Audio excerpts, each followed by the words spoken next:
Hey, it's Curtis with Smart Social again. I want to talk about a common issue that comes up for businesses that for me drives me nuts. This is just bothers the heck out of me. And part of it is problems that have just historically been around for businesses when it comes to marketing, but it's something that we now have a way to solve. So we don't need to fall into these old mistakes, okay? So let me talk about what this is. So what happens commonly in businesses, especially in small businesses, is that when they get really, really busy, they stop marketing. They only market when they're slow. So this poses a couple of problems for your business. One is if you stop marketing when you're busy, you're eventually going to slow down. So if you're going to have a problem in your business, and I can guarantee you, you will always have a problem in your business. That's the nature of business, is solving problems. So you got to be comfortable with that concept to even be in business. The thing is, if you're going to have a problem, and you always will, make sure the problem is too much business. Always make sure you have too much business. Because if you're generating more leads than you can handle, one, you could learn how to be better at growing your business. You could get outside help. You could hire more people. You do other things to expand your own business. And two, if you don't want to expand your own business, then you can sell the leads to someone else. Why not? Why not? If you know somebody else that's in your same industry that would do a good job that you would feel comfortable referring people to, why not? And then share in the benefit of it. Give a referral fee, basically, so that you're not losing any cost of your marketing. In fact, in a way, those extra referrals could pay for your own marketing. So you almost have a free marketing for your own business, because all these extra leads they're selling to your competitors are keeping your business going. Basically, you're paying for your own marketing. Your marketing is free, which is awesome. So if you're going to have a problem, always have the problem of too much business. So this idea of I'm going to stop all my marketing because I'm too busy is terrible. You're eventually going to slow down. Part of that is seasonalness is going to happen in your business. Part of that is lower demand because you solve everybody's problem and now they don't have that problem anymore. So you want to realize that you need to keep marketing. You need to keep going. If your leads dry up, you need to now generate more leads. So this is a problem that happens very commonly in business, like spinning plates. You get your marketing plate spinning really well, you go out and market, and then you bring in those leads, and so you stop focusing on that plate because you're focusing on taking care of those customers. And then you get them taken care of, but you've left your marketing plate to spin down. You let it go. Now you've got to run over and spin it back up, which is going to take a few weeks to a few months to get going to generate more leads. And so you've got this slow period that you've generated for yourself until you get more leads and build it back up. It's just back and forth, back and forth, back and forth, constant struggle that business owners have. So here's what I say is keep the marketing going. Do not turn it off. Now this used to be a big problem in traditional marketing because it took a lot of money to do postcards and mailers and other things, and so you wanted it to be focused on your lead generation.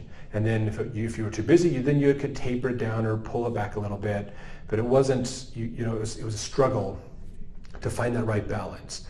Nowadays, with digital marketing, it is so much easier to hit that right balance for your business. So this is what I want to talk about today, is how to do that. So the goal is in your marketing is to get that to happen. If you've watched our videos on the funnel marketing as well as the ADA process and those kinds of things, you realize that you want to have content running for a lot of different purposes. So what you might do is turn off your lead generation stuff at the bottom of the funnel, but keep the top of the funnel always running. Okay, this is super, super important. And then that'll help you to keep your bottom of the funnel filled and running when you're ready to do more. So don't think of turning your marketing off. Think of adjusting it and refining it to hit the needs you have at the current time. So if you're really busy, awesome.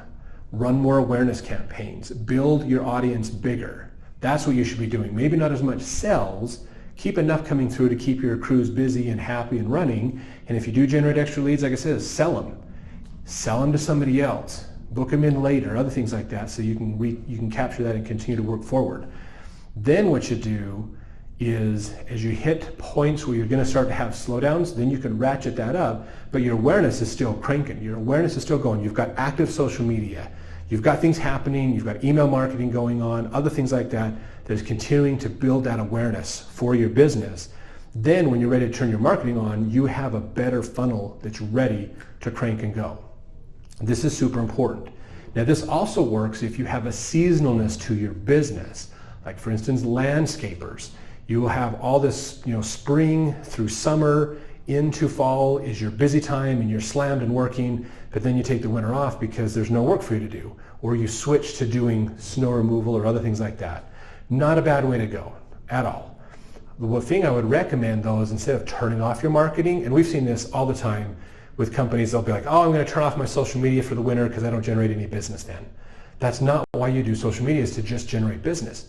You do social media and these types of things to grow your audience. So what I recommend is on the off season, use your marketing dollars to attract more people to your business.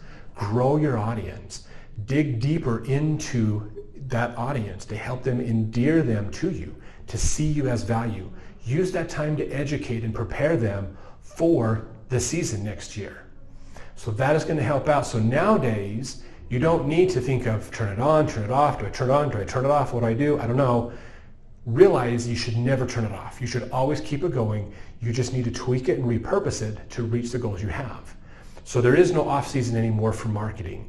If your business is seasonal, you market at the beginning of it, then you focus on your customer service to get referrals and repeat business and stuff through the main part of your process. Then you slowly taper off your leads and then switch to focusing on building your audience and awareness and interest, the top of the funnel stuff, all winter long, so that when the next spring hits, you already have an audience that you've engaged with and worked with to help you out. So think about this. If you're like a painting company or a landscape service or things like that do have some seasonalness, realize that most of your competitors are going to fall in this trap of not doing anything on the off season. This happens all the time. It is so traditional, it's crazy. So what happens is your competitors take time off from their marketing. What does that mean? That means you are going to actually have a better chance of improving your marketing while they're not doing anything. So think of your competitors as going to sleep. They're going to sleep. If they're not putting their ad dollars into targeting their ads, then the cost per click for those kinds of keywords in your Google AdWords, as well as on Facebook ads and things, is going to be lower because you have less competition you're competing with for that ad space. So it's cheaper to market through the winter than it is in the summertime and spring, because all your competitors will come back up in the spring and start running, and you have to compete with them with your marketing. So if you've done a good job of maintaining the relationships, growing those relationships, building that up all through the winter, you have a competitive advantage by the time spring comes. Because when spring comes and your competitors get out and start marketing, they don't have an audience. They've let their audience go. And they have allowed that to happen because they didn't think it was important. And so what happens is now they're going to have to run more ads and spend more money in the spring. But the beauty is you've already talked with their customers. You've already convinced them why you're the better company to work with. Now you're going to get the first phone call. So really, this is a more important strategy to use. Keep your marketing on, just switch it and repurpose it as you go. So that will help your business grow in the long run. Now, if you have questions about this, how you can put this into practice in your own business, what you could do to make this more effective for your business, please reach out to us. We'd love to help you out at Smart Social. We're here to make sure that you have a good experience doing business and having success.